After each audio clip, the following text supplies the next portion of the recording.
নদিয়ার কালীগঞ্জে নিহত তামান্নার মা সাবিনা ইয়াসমিনকে সিপিএম প্রার্থী করায় দলীয় অফিসে ভাঙচুর চালিয়েছিলেন কয়েকজন। সেই ঘটনায় 7 জনকে দল থেকে বহিষ্কার করল সিপিএম।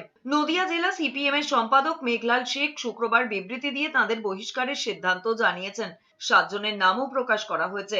দলের তরফে জানানো হয়েছে, বহিষ্কৃতরা সকলেই পার্টি অফিসে ঢুকে চেয়ার টেবিল ভাঙচুর করেছে, গুড়িয়ে দেওয়া হয়েছে সব আসবাবপত্র। ঘটনা 3 দিনের মধ্যে কঠোর পদক্ষেপ করল সিপিএম। পার্টির শৃঙ্খলা ভঙ্গ করেছে, পার্টির মনোনীত প্রার্থীর বিরুদ্ধে কথা বলেছে, ফলে শত্রুপক্ষের সঙ্গে যোগাযোগ রেখে তারা যে জঘন্য অপরাধ করেছে সেই অপরাধের শাস্তিস্বরূপ আমরা 7 জন পার্টি কমরেডকে বহিষ্কার করেছি।